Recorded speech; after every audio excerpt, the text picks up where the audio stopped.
자, 안녕하세요 여러분, 반갑습니다. 특공개미 교관입니다. 자, 오늘은요 2월 16일이네요 2월 16일 수요일입니다. 네, 수요일 특공개미 야간 침투 훈련 라이브 방송 진행을 해보도록 하겠습니다. 자, 오늘 진행을 할 컨텐츠는요, 우선 한국 증시와 미국 증시 살펴볼 거고요. 그 다음에 누울 자리를 보고 다리를 뻗자, 이 부분에 대해서도 한번 설명을 드려볼 예정이고, 마지막으로 많은 분들께서 또 궁금해하시는 관심주 그리고 관심 섹터, 이 부분에 대해서도 한번 짚어보도록 하겠습니다. 자, 오늘은 다들 기분 좋으실 거예요. 오늘 일단 지수가 많이 올랐죠. 정말 모처럼 지수가 좀 시원하게 올랐어요. 그동안에 정말 답답한 모습만 보여줬던 우리 증시였는데 진짜 오랜만에 급등 흐름이 나왔습니다. 코스닥 지수의 경우에는 무려 코스닥 같은 경우에는 오늘 4.5% 올랐고요. 150 지수도 5%. 코스피 같은 경우에는 사실상 얼마 못 올랐죠? 2%. 시원하게 올라서 다들 기분 좋으실 텐데, 무엇보다 제 시황이 적중했다라는 점, 제대로 적중했습니다. 그래서 저 또한 기분이 매우 좋습니다. 자, 뭐 시작을 해보죠. 자, 우선은 우리 이것부터 좀 짚고 갑시다. 어제죠. 오늘은 16일 수요일이고요. 어제 15일 화요일날. 화요일날 여러분들 우리 증시 어떻게 끝났습니까? 다시 한번 볼까요? 화요일 우리 코스닥 어떻게 끝났어요? 이렇게 끝났습니다. 1.5% 급락했었죠. 맞죠? 보이시죠? 1.5% 급락했고요. 이거를 보여드리면 되겠다. 화요일날이 얼마나 처참했냐면, 어제 어떤 상황이었냐면 여러분들, 잘 보십시오. 어제 이런 상황이었습니다. 보여드릴게요. 자, 이게 어제였어요. 어제 장 마감할 당시였습니다. 보시면 어때요? 처참하죠? 코스닥 78%, 코스피 약 77%가 하락했었습니다. 시퍼렇죠. 어제 이렇게 장이 안 좋게 끝이 났어요. 맞죠? 근데 그랬음에도 불구하고 어제 오후 3시 4분경에 제가 뭐라고 말씀드렸느냐? 오늘 밤 미증시는 반등 나올 가능성이 높다고 봅니다 라고 말씀을 드렸어요. 자, 솔직히 쉬울까 안 쉬울까? 이게 쉬울까 안 쉬울까? 여러분, 제가 참고로 제가 리딩하는 무료방이 몇 개냐면 10개 정도 되거든요. 10개 사이트가 여러 개가 있어요. 유료방도 여러 개가 있고, 유료방 무료방 다 합하면 수천 명이에요. 수천 명. 근데 그 앞에서 어제 증시가 급락을 한 이 상황에 회원님들께 제가 반등 나올 가능성이 높다, 그리고 급반등 뷰는 그대로 유지한다, 달라진 거 하나도 없다, 지수만 빠졌을 뿐이다, 그냥 쌍바닥만 만들었을 뿐이다, 급반등 머지 않았다, 수천 명이 보는 앞에서 이렇게 자신있게 제가 느낌표 막 여러 개, 심지어 이제 느낌표까지 막 추가했어요. 그만큼 자신 있었다는 소리죠. 이렇게 말씀드렸거든요. 그리고 여기서 이것도 보세요. 지난 1월 달에는 아시아가 먼저 선빵을 때렸다. 아시아가 먼저 급반등 나왔잖아요. 우리 증시도 마찬가지고. 기억나세요? 1월 말일날 반등 나왔었죠. 그때는 아시아가 먼저 급반등 나오고, 그 다음에 이제 미국과 유럽이 올라갔거든요. 근데 제가 이번에는 미국이 먼저 선빵을 때리지 않을까 조심스레 예측해봅니다 그랬는데 예상대로 됐죠. 기가 막히죠. 제 시황 적중률은요, 한국 증시도 잘 보지만 좀 미국 증시도 진짜 잘 맞추거든요. 미증시. 제가 미국 증시 리딩은 하지 않아요. 리딩은 하지 않는데 대충 어디가 저항됩니다, 이런 것들 말씀드립니다. 왜? 우리 유료 회원님 중에서도 보면 미국 증시, 미국 주식 하는 분들이 계시더라고. 그래서 제가 알려드려요, 저항대 같은 것들. 그리고 이제 어제 밤에 말씀드렸던 게, 나스닥의 목표는 14,000포인트 21선 안착입니다. 왜 제가 14,000을 딱 찍었느냐? 여기가 맥점이니까요. 저는 맥점을 정말 잘 잡거든요. 맥점. 그랬더니 나스닥의 시초가가 13,985포인트를 시작한 거예요. 왜? 자, 갭상승 갭 상승 내지는 갭 하락 출발을 할 적에 그 가격대는 대부분 다 맥점이에요. 맥점에서 딱 시작합니다. 대부분 맥점 부근에서. 근데 제가 14,000 짚어드렸잖아요. 장시작 전에 9시 10시 36분이었으니까. 근데 시초가가 딱 14,000포인트 부근을 시작한 거예요. 네. 그죠? 이것도 맥점 맞춰줬고. 그 다음에 이제 아침이 됐죠? 네, 오늘 2월 16일 8시 42분에 제가 모닝 브리프를 올려드렸습니다. 네. 역시나 적중했다. 그리고 여기 적어드렸는데요. 1월 25일 우리나라 시간으로 이제 17일 새벽 4시에 지난 1월 25일 날 진행됐었던 FOMC 회의 의사록이 공개가 된다. 하지만 걱정 안 하셔도 돼요. 1월 25일 날 FOMC 회의 의사록이 공개가 되고 나서 우리 증시가 어떻게 됐냐면 네. 한 번 더 빠졌어요. 그죠? 빠졌어요. 그러니까 그때 이제 이미 뭐 안 좋았던 내용들은 다 반영이 된 거거든요. 다 반영이 된 터라 사실 뭐 충격적인 내용이 나올 가능성은 거의 없고요. 네. 이제 바닥을 찍은 상황이기 때문에 걱정은 안 하셔도 된다. 다만 쉬어가는 흐름으로 전개될 가능성은 살짝 있다. 그것만 우리 염두에 두자. 네. 자, 국내 증시 최근에 조정 구간에서 1월달에 반등 나왔다가 2월달에 다시 빠졌지 않습니까? 나스닥은 음봉 2개, 중국 음봉 2개, 일본 3개, 유일하게 코스닥만 음봉 4개. 정말 해도 너무한 한국 증시. 1월달에도 하락률이 1등이었고요. 2월달에도 하락률이 1등이었습니다. 누가? 코스닥이. 그것도 코스닥 150 지수가. 정말 한숨만 나올 지경이었어요. 그죠? 하지만 제가 뭐라 그랬어요? 코스닥 150 지수, 슈퍼 클라이막스 2개까지 뜬 상황에 두려워할 이유는 1도 없다. 자, 이게 무슨 말이냐? 여러분, 이게 무슨 말이냐? 잘 들으세요. 지금 제가 아주 놀라운 걸 보여드릴게요. 제가 폭락장 진바닥 잘 잡잖아요. 근데 제가 뭐라 그랬어요? 제가 진바닥을 잘 잡는 이유는 바로 빅데이터 때문이에요. 주식은 무슨 게임이다? 확률 게임이죠. 그죠? 분명히 패턴이 존재합니다. 반복되어지는 패턴이 존재하고 잠깐만요. 잠시만요, 여러분들.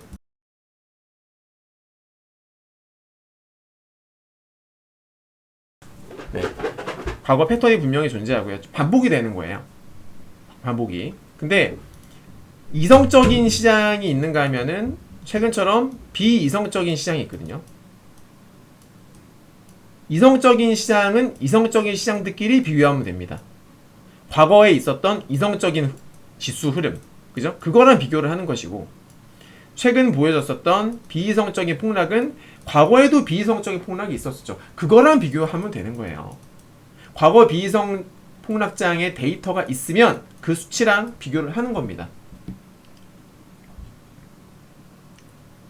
결국 그래서 제가 내린 결론은 뭐다? 결국 비이성 폭락장도 확률의 지배를 받더라라는 거예요. 확률 지배. 주식은 확률 게임이다. 자, 잘 보세요. 코스닥 150 지수가 최근에 특히나 많이 빠졌는데요. 자, 딴 거 다 지우고 요거만 좀 보겠습니다. 자, 지금 보시는 것은 연두색 지표가 2개가 떴어요. 이 연두색이 무엇이냐? 바로 존버 시그널 슈퍼 클라이막스입니다. 이 슈퍼 클라이막스는 경제 침체, 어떤 우려가 있을 때 뜹니다. 어떤 지수 기준이냐면 코스닥 지수 기준이에요. 코스닥 지수 기준으로 경제 침체 분위기가 잡힐 때, 그럴 때 뜨는 게 연두색 시그널이에요. 근데 지금 보고 계신 지수는 코스닥 150 지수죠. 그래서 경제 침체에는 해당되지 않지만 그래도 적용은 가능합니다. 자, 과거 사례를 볼까요? 코스닥 150 지수의 경우에는 역사가 길지 않아서 지수 자체가 2015년도에 지수가 생겼어요. 얼마 안 됐죠. 그러고 나서 총 3번, 최근에 빼고요. 또 총 3번의 폭락장에서 이제 이 연두색이 떴는데, 잘 봐요. 기가 막히게 잡죠? 전저점을. 진바닥을 기가 막히게 잡죠? 18년도, 19년도, 코로나 때. 자, 여기서 우리가 알 수 있는 건 무엇이냐? 자, 잘 보십시오. 뜨고 나서, 반등, 그 다음에 쌍바닥 나오고서 진바닥이죠. 또 볼게요. 여기서도 보시면은 떴죠? 반등 나오죠? 쌍바닥 찍죠? 진바닥이죠. 계속 올라가죠. 그 다음에 코로나 때입니다. 떴죠? 이때는 쌍바닥 없이 계속 올라갔어요. 자, 즉 우리가 이 시그널을 통해서 알 수 있는 건 뭐예요? 첫 번째, 연두색 출현 후에 쌍바닥을 찍게 되면은 무조건 바닥이다. 그죠? 연, 쌍, 무, 바닥. 네, 연쌍무바. 연두색 출현 후에 쌍바닥 찍으면 무조건 바닥이다. 자, 두 번째. 자, 코로나 때 지수가 이 시그널이 몇 개 떴습니까? 하나, 둘 뜨고서 진바닥. 자, 19년도 8월 달에 어떤 이슈가 있었어요? 무역전쟁 플러스 우리나라 경제가 완전 침체 국면이었었죠. 이거 제가 이틀 전에 야간 방송을 통해서 설명을 드렸었는데 혹시 또 못 보신 분이 계실까봐 못 보신 분들이 분명히 또 계실 것이기 때문에 오늘 제 유튜브 방송 처음 오신 분들이 계실 거라고 생각을 해요. 그래서 다시 한번 제가 보여드리도록 하겠습니다. 네. 19년도에 우리나라 경제 상황이 얼마나 안 좋았었는지 다시 한번 보자고요. 우리나라는 수출로 먹고 사는 나라인데, 자, 수출 증감률 추이를 보시게 되면 어떻습니까? 19년도입니다, 이게. 18년도부터 계속 마이너스죠. 수출이 계속 줄어드는 거예요, 여러분들. 왜? 경기가 안 좋으니까요. 자, 그러면 수입을 보겠습니다. 보십시오. 나와라. 왜 안 나오니? 수입. 수입 추이도 보세요. 수입도 계속 마이너스가 납니다. 마이너스. 전년 동기 대비 계속 마이너스 나는 거예요. 그래서 수입과 수출이 같이 안 좋아졌단 말이에요. 이게 정말 위험한 거예요. 2008년도 금융위기 때도 그랬습니다. 그죠? 그래서 우리나라의 경제도 안 좋았고, 거기다가 미중 무역 전쟁도 계속 지속되고 있었고, 게다가 7월 초에 망할 놈의 일본 새끼들이 화이트리스트에서 배제. 블랙리스트가 좋은 거고 블랙리스트가 나쁜 거고 화이트리스트가 좋은 거예요. 근데 우리나라를 백색 국가, 즉 화이트리스트에서 제외하겠다. 여러 가지 정말 안 좋은 악재들이 많았죠. 거기다가 8월 초에 신라젠, 우리나라 제약바이오의 어떤 상징적인 종목 중에 하나였었던 신라젠. 왜냐, 임상 3상이었으니까 팩사백. 근데 임상 중단 권고 이슈로 인해 가지고 신라젠이가 3연 점 하한가를 3연속으로 갑니다. 3연속으로. 그래서 신라젠 혼자 무너지는 게 아니죠. 왜? 신라젠과 마찬가지로 신약 개발, 임상 막 한참 진행 중이던 신약 개발 관련 종목들 다 같이 무더기로 급락을 하는 거예요. 왜? 3상 관련해가지고 성공 확률이 높을 것으로 점쳐졌던 신라젠과 헬릭스미스 그런 종목들이 많았는데 연속적으로 계속 악재가 나오면서 우리나라 코스닥 150 지수에서 높은 시총 비중을 차지하던 제약바이오 섹터가 와르르르 무너져 버린 거죠. 그게 지수 급락의 트리거가 됐던 거예요. 뭐 여러모로 정말 안 좋았어요. 경제도 안 좋았고, 일본의 수출 규제도 있었고, 미중 무역 전쟁도 있었고, 실제로 수출과 수입이 같이 줄어들고 있었고, 온갖 악재에 시달리던 코스닥이었습니다. 그래서 떡락을 했는데 그때에도 두 개 뜨고서 그게 최바닥이었네요. 이때도 2개 뜨고 최바닥이고, 그 전에 이제 무역 전쟁이 이제 시작됐을 때, 시작되고 나서 금리 인상, 무역 전쟁이 시작이 됐는데 이제 금리까지 올려버리죠, 파월이. 이때 9월달에 금리를 한 번 더 올렸어요. 그 12월달 금리를 마지막으로 올렸습니다. 이게 2015년 12월부터 금리 인상을 시작을 해서 마지막 금리 인상이 2018년 12월달 금리 인상을 끝으로 막을 내렸어요. 그죠? 이때 10월 초에 10월 5일인가 파월 의장이 그런 말을 했었죠. 중립 금리까지는 한참 남았다. 즉 2019년도에도 추가적인 금리 인상을 시사하는 발언을 했던 거죠. 결과적으로는 실언이었죠. 지켰습니까? 못 지켰죠. 왜? 이제 2019년도에 상황이 안 좋아지니까 금리를 인하하기 시작을 하죠. 인상하겠다고 했다가 지가 틀렸다라는 거 인정한 거죠. 인하했습니다. 아무튼 뭐 그냥 여러 가지, 그러니까 2015년 이 코스닥 150 지수가 역사는 길지 않지만 이 세 번의 큰 폭락을 맞으면서 이것들이 다 역대급 폭락장이어가지고 이 정도면 충분히 우리가 검증은 됐다. 충분히 신뢰할 만하다라는 거죠. 자, 그런데 이런 상황에서 이번에 시그널이 몇 개? 2개가 뜬 거예요. 이거는 무조건이죠. 100%. 제가 이거 어제 무료방에서 말씀 안 드렸는데 유료 회원님들께 100%다. 이거는 무조건 간다. 쫄지 마라. 그러니까 급등은 나올 거 뻔한데 한 번 더 그냥 반대 매매를 받아먹기 위해서 한 번 더 밀었을 뿐이다. 제가 유료방에 좀 강력하게 말씀드렸거든요. 결과적으로 어떻게 됐어요? 제 말이 맞았죠. 그죠? 이렇게 데이터가 있기 때문에 저는 자신있게 리딩을 할 수가 있었던 거예요. 어제 그 수급 어땠는지 아시죠? 볼까요? 어제 수급 장난 아니었죠, 여러분들. 참, 진짜 외국인들이, 와, 이거 보면서 매번 느끼는 거지만 너무 잔인한 것 같아요. 자, 보세요. 이게 어제 수급이었고요. 그 전날 수급은 이랬어요. 자, 이틀 연속 반대 매매를 엄청 가져갔어요. 자, 요게 14일이고요. 2월 14일. 이게 2월 14일입니다. 그리고 요거는 2월 15일이에요. 볼까요? 2월 14일에 보시면은 파란색이 개인이에요. 빨간색과 이 핑크색이 기관입니다. 자, 장 막판에 오후 14시에서 15시 넘어가는 무렵에 갑자기 검정색이 빠지죠. 검정색이 지수예요. 검정색이 빠지는데 외국인들은 사고 기관은 삽니다. 그리고 개인들은 팔아요. 무슨 말이에요? 장 막판에 개미들이 던졌다. 왜? 반대매매 때문에. 반대매매, 즉 이제 담보비율, 신용투자자들로 하여금 담보비 주가를 떨어뜨리면, 지수를 떨어뜨리면은 종목들이 빠지잖아요. 그래서 지수가 떨어지게 되면은 신용투자자들의 담보비율이 떨어져요. 보통은 담보비율이 한 140% 정도는 유지가 돼야 돼요. 그래야 다음날 반대매매가 안 나가거든요. 근데 이제 지수를 일부러 떨어뜨리는 거죠. 그래서 개인 투자자들이 울며 겨자 먹기로 정말 반강제적으로 매도를 할 수밖에 없는 상황. 왜? 담보비율이 떨어지면 이거를 다시 올리기 위해서는 신용 매수 물량을 줄여야 되거든요. 신용으로 매수한 종목들을 줄여야 돼요. 아, 나 다음날 반대 나올 것 같은데 팔기 싫어 해도 줄여야 돼. 왜? 안 그러면 다음날 그냥 시초가에 시장가 매도가 나가버려요. 반대매매가.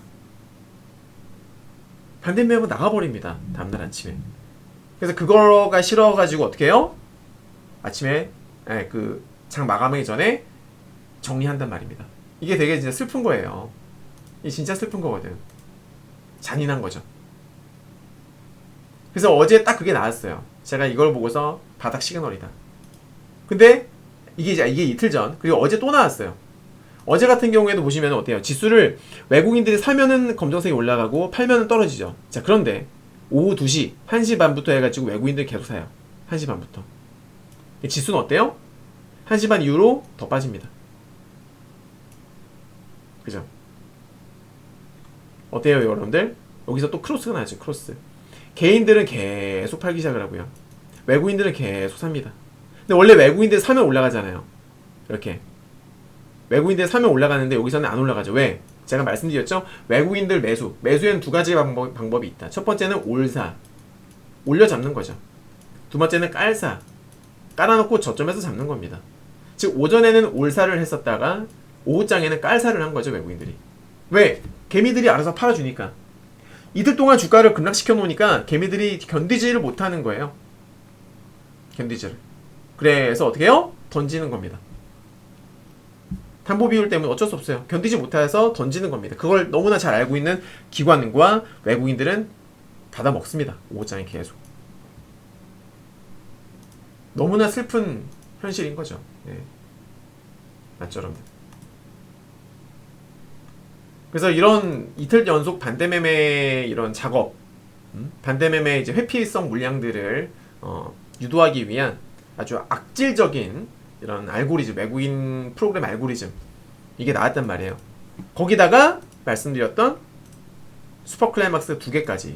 자, 지금 여러분들 지금 상황이 경제가 뭐 무너지고 있습니까? 아니잖아요. 경제가 안 좋으면 금리 인상 못합니다. 지금.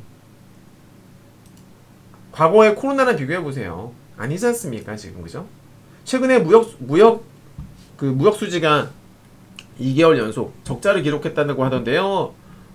그거는 최근에 인플레이션에 따른 에너지 가격이 급등을 했고, 겨울에는 우리나라가 에너지가 안 나오잖아요. 자원 빈국이잖아요. 그러다 보니까 어때요?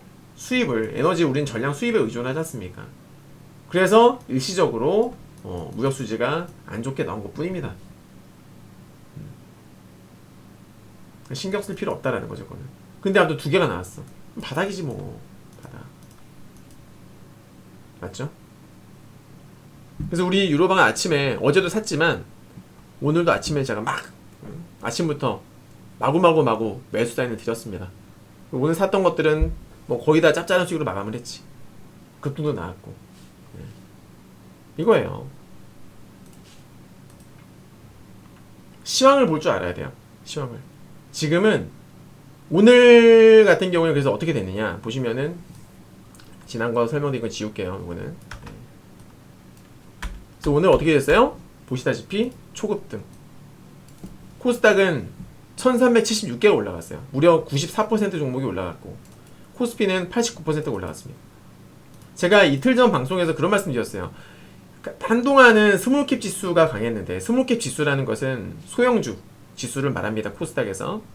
역시나 코스닥 150이 강했다. 그러니까 제가 이틀 전에 뭐라고 말씀드렸냐면, 스몰캡 지수 중심에서 코스닥 150, 즉 소형주 중심에서 대형주 쪽으로 수급이 바뀔 수 있다라고 제가 분명히 이틀 전에 말씀을 드렸습니다.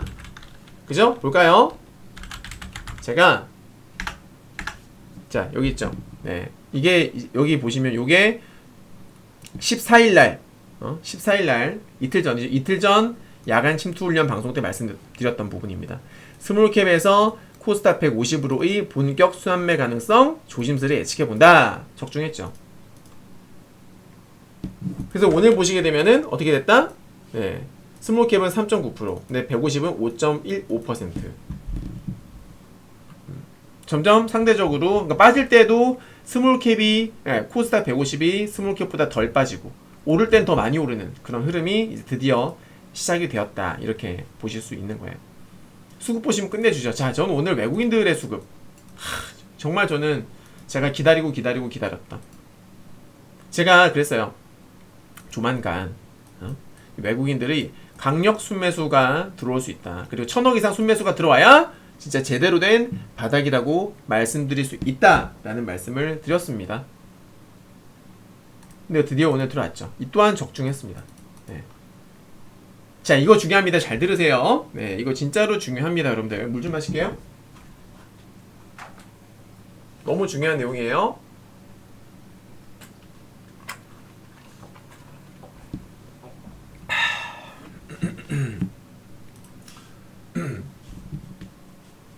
잘 들어보세요.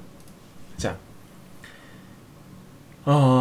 여기 밑에 보시면은 외국인들의 이제 코스닥 지수의 외국인들 순매수를 나타낸 그래프인데요.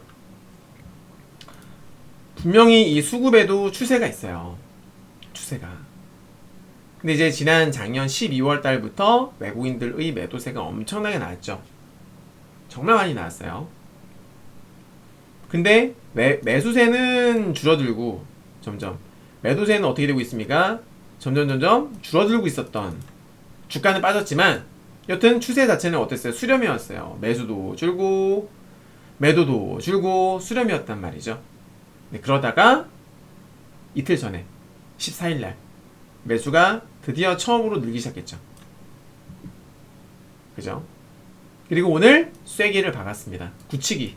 네, 오늘 굳히기 들어갔다. 외국인들의 수급 스탠스가 강력한 어떤 추세 전환을 오늘 이루었다라는 거죠. 전 이 부분을 상당히 높게 평가를 합니다. 상당히 높게. 왜 그러냐면 이 또한 우리가 과거 사례 분석을 좀 해볼 필요가 있겠는데요. 볼게요. 전제 조건은 저점입니다. 고점이 아니라 저점에서의 외국인 매수세 급증, 그걸 이제 체크를 해볼 거예요. 저점에서. 자, 보겠습니다. 이게 2020년도 6월 보세요. 코로나 팬데믹 이후로 몇 번의 급락 파동이 있었었죠. 네, 급락 파동 전후로 한번 이 외국인들의 수급을 살펴보도록 하겠습니다. 잘 보십시오. 자, 바닥권에서 외국인 매수세가 급증. 그죠? 어떻게 되는지 잘 보세요. 그 다음에 역시나 바닥권에서 외국인 매수세가 급증합니다. 이때도 급증하죠. 바닥권에서 맞죠? 그리고 이때도 바닥권에서 매수세가 갑자기 줄어들다가 급증을 합니다. 확 올라가죠? 지금과 아주 흡사한 패턴이죠.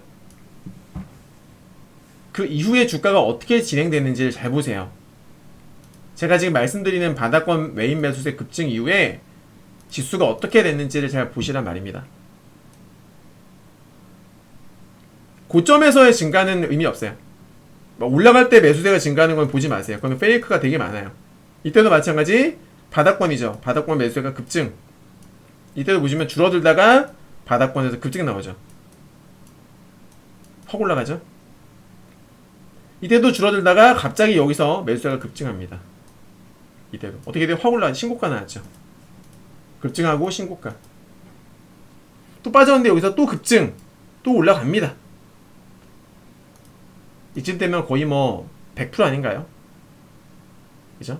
자, 여기서도 매수세가 줄어들다가 갑자기 급증. 어떻게 됩니까? 역시나 신고가 나옵니다. 신고가 나옵니다. 그죠? 재밌죠? 그죠? 또 잘 보세요. 매수세가 줄어듭니다. 계속 줄어들죠? 그러다가 또 급증합니다. 어떻게 됩니까? 또 신고가 부분까지 갑니다. 여기서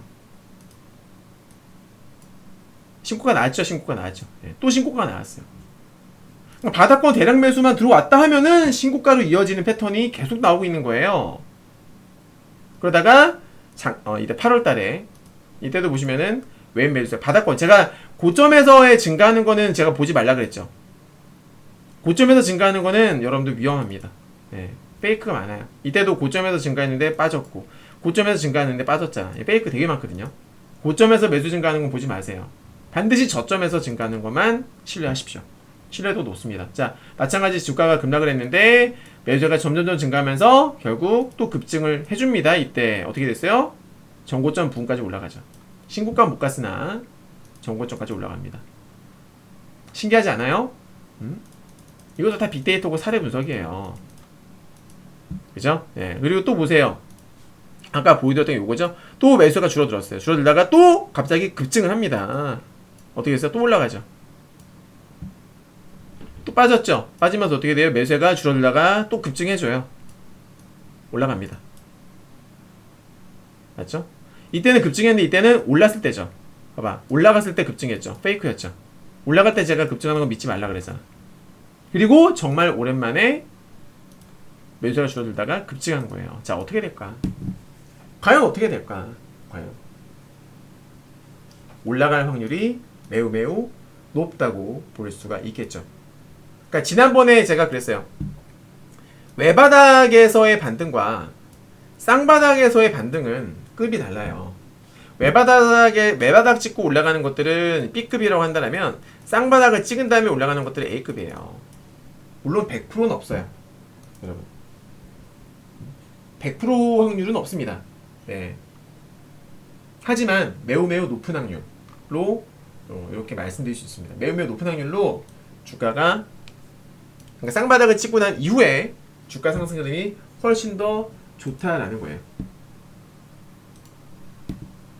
이해되십니까, 여러분들? 근데 저는 지금 상당히 좋게 보고 있습니다. 그러니까 지난번에 반등 나왔을 때는 제가 이제 짧게 올라갈 때마다 줄여야 된다. 자, 보세요. 제가 지난번에 뭐라 말씀드렸냐면, 봐보세요. 2월 6일날 유로방에 올려드렸던 리딩 메시지예요. 제가 보는 코스닥 1차 저항 때는 915포인트 부근입니다. 이걸 뚫고 지지받으면 938 무는 거고요. 근데 915에서 딱 밀렸죠. 우리 코스닥 딱 밀렸잖아요. 그쵸, 여러분들? 네. 정확하게. 하지만 이제는 이때는 외바닥이어서 제가 이렇게 좀 말씀드렸던 부분이고, 이제는 쌍바닥을 찍었다 그 말이지. 이제는 쌍바닥을 찍은 이후의 반등이라 그 말이야. 근데 거기서 거래량까지도, 아니, 수급까지도 너무나 좋게 개선된 거예요. 물론 이렇다고 해서 매일 양봉이 나오느냐? 절대 그럴 일은 없습니다. 나오면 좋겠지만, 네, 매일매일 양봉이 나오면 너무 좋겠지만은 그러기란 솔직히 쉽지가 않죠. 우리 초보 투자자분들은 주식을 너무나 쉽게 생각을 하는 게 문제인데, 이 어떤 맥점들, 주요 맥점들 많아요. 지금 완전 역배열로 꺾인 상태에서 반등을 이제 시도하는 부분이기 때문에 맥점들이 진짜 많습니다. 그러니까 저항대가 많다는 소리인데요. 맥점이라는 것은 여기도 딱 보면 저항대죠. 여기 이렇게 전고점. 얼마나 무시무시한 저항대입니까 여기. 여기도 저항대고, 그죠? 뭐 저항대가 한두 개 있는 게 아닙니다 지금. 거기다 이제 21선도 내려오고 있는데 21선도 저항대가 될 것이고, 그렇죠? 이걸 뚫는다 하더라도 이걸 뚫으면 여기 위에 또 저항대도 있고 여기 이렇게 되게 많거든요 저항대가. 근데 일단 그건 나중에 생각하자고. 나중에. 그러니까 중요한 건 뭐다? 추세적 관점에서 봤을 때에 이 정고점을 돌파할 가능성은 매우 높아진 건 사실이다. 매우 높아졌다. 이해되시죠? 제가 이틀 전 방송에서 그런 말씀을 드렸어요. 우리 유로방이, 여러분들, 우리 유로방이 그 인버스 매수를 2번 연속 성공하지 않았습니까? 인버스라는 것은 지수가 조정 나올 것이라 생각해가지고 지수 하락에서 수익이 나는 해지 매매예요. 그러니까 인버스는 지수가 하락할 때 수익 나는 ETF 상품이에요. ETF. 일반 주식처럼 똑같이 매수 매도를 할 수가 있는 건데 2월 10일날 종가에 샀어요. 그리고 2월 11일날 지수가 급락했죠. 그죠? 그래서 우리는 수익을 챙겼습니다. 수익을 챙겼는데 오전에 수익을 다 챙겼어요. 챙기고 나서 오후에 11일 오후에 재매수를 합니다.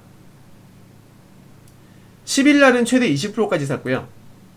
11일날은 최대 25%까지 더 샀어요. 자, 더 사고 나니까 어떤 일이 벌어졌죠? 미국 증시 급락했죠. 왜? 우크라이나 이슈 터지면서. 그래서 우리는 또 수익 실현을 했습니다. 이날 인버스를 연속 2번이나 성공했던 거죠.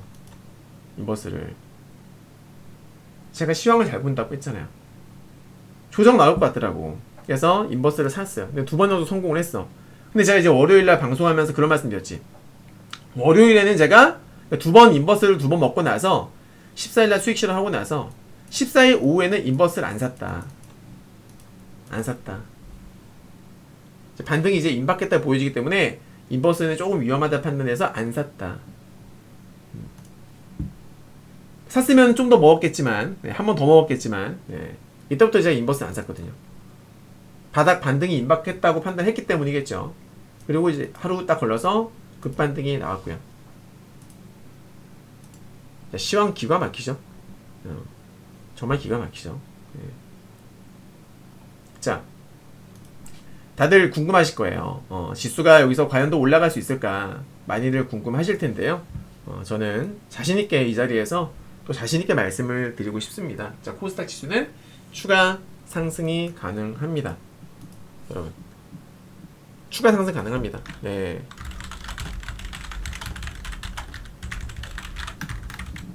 잠시만요.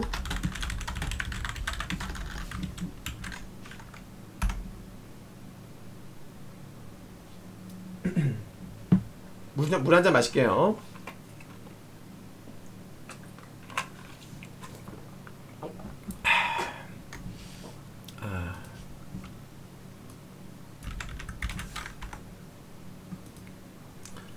그리고요, 오늘 사실 매수를 하셨어야 되는 자리거든요. 오늘 매수를 하셨어야 되는 자리인데, 안타깝게도 여기 이런 분들이 좀 계시죠. 어딨니? 자, 보세요. 오늘 사실 매수를 하셨어야 되는 자리인데, 보시면 이렇게 제가 오늘 올려드렸어요. 초보 개미들의 투자 심리. 자, 폭락장을 맞게 되면 공포, 좌절, 그리고 절망, 후회. 아, 내가 왜 주식을 시작해서 이런 마음고생을 하고 있나. 폭락장에는 대부분의 투자자들이 이런 감정을 느낍니다. 그리고 아까 보여드렸었던 외국인들이 공포심 유도 알고리즘에 의해서 바닥권에서 털리는 초보개미들이 속출한다. 특히 어제, 그저께 털리기 딱 좋죠. 저점 깨졌으니까. 코스닥 150은 되게 무섭거든요. 주가를 계속 떡락시키면 투자자들이 공포를 느낄 수밖에 없어요. 엄청 무섭거든. 그죠, 여러분들? 자, 이제 반등이 나오잖아요. 그러면은 투자자들은 어떻게 돼요? 의심, 두려움. 왜? 한 번 떡락을 맛봤기 때문에. 한 번이 아니죠, 지금. 1월달 폭락, 2월 잠깐 반등, 또 2월달 재폭락, 두 번의 폭락을 맛봤기 때문에 이제 투자자들은 엄청 쫄렸습니다. 쫄립니다. 반등이 오늘 급등이 나왔는데 또 너무 많이 올라서 부담까지 느껴버리죠. 그래서 의심을 하고 두려움을 느끼기 시작을 합니다. 그래서 선뜻 매수를 못하는 거예요. 선뜻 매수를 못합니다. 한 번, 두 번 공포를 맛봐서 다시 빠질까봐 망설이다가 결국에는 매수 타이밍을 놓쳐버립니다. 반면 우리 유로박은 아침부터 적극적으로 샀죠. 찍었다, 가다, 산다. 또한 또 어디까지 오를지 모르기 때문에 매도 타이밍도 잡지 못합니다. 설사 운 좋게 매수를 했다 하더라도 매도를 못해요. 이게 초보들의 특징이죠. 그러다가 이제 주가가 바닥권에서 반등이 많이 나와. 제법 많이 나왔어요. 그때쯤이면 이제 경계를 살짝 풉니다. 그 다음에 그제서야 안심을 하고 자신감을 살짝 회복하고 이제 한번 해볼까? 어디서? 정고점 부근에서. 참 이상하죠. 꼭 여기서 매수한다니까. 왜? 정고점까지 주가를 올려놓으면 야, 고점 돌파를 할 것 같아 왠지. 외국인들이 꼭 그렇게 만들거든요. 생각해보세요, 여러분. 주식은 심리게임이에요. 어제 이틀 전에 마치 전저점이 깨질 것 같이 무섭게 밀어버렸잖아요. 아랫꼬리도 얼마 안 달고. 그러니까 개미들이 손절 친 거 아니야. 반대로 생각해보세요. 전고점 부분까지 올려놓잖아요. 왜 자꾸 주가가 전고점까지 가냐면 개미들이 꼬이거든요.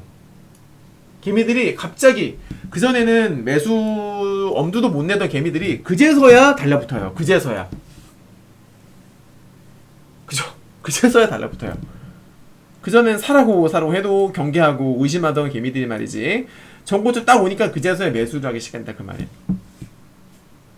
그래서 개미들이 안 되는 거예요. 사야 할 때 못 사고 망설이다가 전고점 부근까지 왔을 때 그제서야 자신있게 매수를 하더라. 이게 문제다. 악순환의 연속입니다. 그래서 제가 항상 강조드린 게 뭐예요? 주식은 아는 만큼 벌 수가 있고 모르면 모르는 것 이상으로, 모르는 만큼만 손실을 보는 것이 아니라 모르는 것 이상으로 손실을 보는 게 바로 주식이에요. 그죠? 물론 우리 유튜브 구독자분들 내지는 우리 무료 카톡방에서 제 리딩을 들으시는 분들, 그리고 우리 유료 회원님들의 경우에는 제가 잡아드렸죠. 최근에 폭락 나올 때도 바닥이다, 급반등 나올 거니까 손절하지 마시고 여러 개 있으면 강력 매수하시고, 전 어제도 매수 말씀드렸고 오늘 아침에도, 어제 그저께도 매수 말씀드렸습니다. 절대 팔지 말라고, 매도 실익이 없는 구간이다 라고 제가 계속 말씀드렸었거든요. 그리고 오늘도 제가 반등 나올 때도 지수 더 간다, 제 코멘트를 보고서 자신감을 얻고서 매수하신 분들 많으실 거예요. 무료방에도. 근데 만약에 제 리딩이 없었다고 생각해보세요. 과연 여러분들이 오늘처럼 자신있게 매수를 할 수 있었는가? 혹은 어제 그저께 지수가 바닥이 어딘지 알 수 없을 정도로 그냥 주구장창 급락을 하고 있는데 과연 버틸 수 있었을까? 버텼더라도 마음 편히 버틸 수 있었을까? 지수가 폭락을 해서 계좌가 막 쭉쭉 빠지고 있는데 아무런 어떤 근거, 믿을 구석 하나 없이 그냥 가만히 보유를 하는 것과, 야 그래도 저 대표님이, 저 특공개미 교관님이 지수 시황 적중률이 무지 높으니까 한번 믿어볼까? 반등 나온다고 하니까, 이렇게 생각하고 믿는 구석이 있는 상태에서 버티는 거랑은 정말 하늘과 땅 차이거든요. 희망이 있고 없고, 그죠? 희망이 없는 투자자들은 정말 절망밖에 없는 거죠. 눈앞이 캄캄한 거예요. 하지만 저희 구독자분들은 어때요? 제가 그동안에 시황을 많이 맞춰왔으니까 저를 믿고서 힘들더라도 계좌가 빠지니까 힘들더라도 버텼던 거죠. 정말 차이가 큰 겁니다. 그죠 여러분들? 네. 그래서 저는 이 자리를 빌어서 여러분들께 말씀드리고 싶은 게 되게 힘드셨을 텐데도 불구하고 제 시황을 믿고 버텨주셨던 분들, 제 시황을 믿고 매수 사인을 따라서 매수해주신 분들께 감사하다라는 말씀을 드리고 싶어요. 네. 그리고 정말 고생 많으셨어요. 당분간 이제 고생하실 일은 없을 것 같아요. 당분간은. 물론 뭐 갑작스럽게 또 예상치 못한 악재가 갑자기 튀어나오게 되면은 알 수 없겠지만은 현재 그냥 차트상으로 봤을 때는 바닥을 찍었을 확률이 매우 높기 때문에 추가 상승은 당분간은 그동안에 우리도 코스닥이 글로벌 1등으로 하락을 하지 않았습니까? 러시아 제외하고. 그러니까 마음고생 시켰던 만큼 이제는 조금 당분간은 좀 괜찮을 것 같아요. 예, 그동안 정말로 마음고생 많이 하셨어요. 예, 잘 견뎌주셨어요. 네. 이 말씀을 꼭 드리고 싶었고요. 그 다음에 이제 우리 미국 증시 분석을 해볼까요? 미국은요, 잘 끝났어요. 잘 끝났는데, 아직까지 넘어야 할 관문이 좀 있어요. 그래서 나스닥의 경우에는 저항 맥점이 14,200포인트. 네, 14,200포인트 부근입니다. 나스닥 잠깐 볼까요? 여기가 14,200포인트. 조금만 있으면 이제 200인데, 이 부근이 맥점이에요. 왜 여기에 맥점이냐면, 잘 보세요, 여러분들. 자, 저항받고, 저항받고, 저항받고, 지지받고, 그리고 여기서 받다가 급등 나왔죠. 그 다음에 여기 개파락 있죠. 개파락, 제가 말씀드렸어요. 시초가는 누가 만든다? 주포들이 만든다. 아무런 이유가 없이 시초가가 만들어지지 않아요. 시초가 갭상승 내지는 개파락은 다 맥점이라고 보시면 돼요. 그래서 14,200포인트 부근이 맥점인 거예요. 여기도 장대 음봉의 시초가가 맥점이잖아요. 그래서 얘가 오늘 이런 움직임이 나와줘야지 좋은 거예요. 나스닥은 이렇게 여기를 돌파해서 안착을 해줘야 됩니다. 이거를 못하더라도 제가 용인해줄 수 있는 범위는 뭐냐면 이게 14,200이라고 치자, 여러분들. 가장 베스트는 넘어가는 게 가장 좋고요. 넘어가더라도 급하게 넘어가면 안 돼요. 그러니까 상승분을 다 잡아먹으면 안 돼. 그러면은 다음날 빠질 게 뻔하기 때문에 넘어가더라도 살짝 넘어가는 게 이게 좋은 겁니다. 이게 딱 좋은 거예요. 그러니까 무슨 말이냐면 장대 양봉이 나와버리면 다음날 차익 물량들이 나올 가능성이 매우 높아져요. 여러분. 그래서 제가 매수도 장대 양봉이 하지 말라고 하는 거야. 확률상. 이렇게 적당하게 살짝 올라가는 애가 제일 좋아요. 매수하기 제일 좋은 캔들이에요. 그래서 아무튼 요게 베스트입니다. 이게 100점짜리고요. 짱대 양봉은 이거는 제가 봤을 때 이거는 짱대 양봉에 나오게 되면 다음날 빠질 확률이 높기 때문에 이건 60점짜리. 그리고 이 14,200포인트를 돌파를 못했는데 살짝 종가 기준으로 살짝 빠졌어. 이것도 저는 90점짜리. 아니면은 14,000포인트 여기서 많이 빠졌어. 이거는 한 70점짜리. 아니면은 급기야 음봉으로 전환돼 버렸어. 음봉으로 전환돼 버렸는데 이렇게. 이거는 한 30점짜리. 무슨 말인지 알겠어요? 이해되시죠? 네. 요렇게 이해를 하시면 됩니다. 그래서 오늘 오늘 밤에 이 나스닥 지수 관전 포인트는 이 말씀드렸던 맥점 돌파를 어떻게 과연 해주느냐. 한 번에 그냥 쫙 넘어가면 가장 좋을 것이고, 그게 아니더라도 제가 말씀드렸던 캔들 모양새에 꼭 기억을 해주시기 바랍니다. 그래서 내일 아침에 확인하자고요. S&P는 4,520포인트 부근이에요. S&P 500 4,520포인트 부근 여기입니다. 네. 마찬가지예요. 여기도 보시면은 넘어갈 때 여기다 시초가, 그다음에 여기서 저항받고 돌파한 다음에 슈팅 나오죠. 여기도 밀렸다가 저항받고 빠지죠. 여기 저항된 거야. S&P도 똑같아요. 4,520을 살짝 넘어가면 좋은 거고요. 많이 넘어가면 안 좋습니다. 이탈하더라도 살짝 이탈하면 좋고요. 많이 이탈하면 안 좋습니다. 그렇게 보시면 되겠습니다. S&P. 알겠죠, 여러분들? 자, 이렇게 우리 시황 분석 여기까지 한국 증시와 미국 증시 한번 분석을 해봤습니다. 현재 여러분들은 우리 적중률 높은 특공개미 TV 와 함께 하고 계시고요. 오늘은 특공개미 TV 야간 침투훈련 라이브 방송 진행 중에 있습니다. 자, 앞으로 이제 또 3강과 4강이 남아있죠? 우선 1, 2강 시황편 진행을 해드렸고요. 이 부분은 녹화는 여기서 마치도록 하겠습니다. 무료 카톡방에 꼭 입장하세요. 특공개미TV 무료 카톡방. 지금 현재 무료 카톡방에 안 계신 분들은 어차피 리딩은 다 똑같아요. 카톡방마다. 그래서 카톡방에 참여하지 않으신 분들은요. 네, 그 무료 특공개미 카카오톡 검색창에서 특공개미TV 검색하셔가지고 입장 하시면 되겠습니다. 네. 자, 녹화 여기서 마치고 2부, 3부죠? 2부네요. 2부 바로 이어서 진행하도록 하겠습니다. 감사합니다.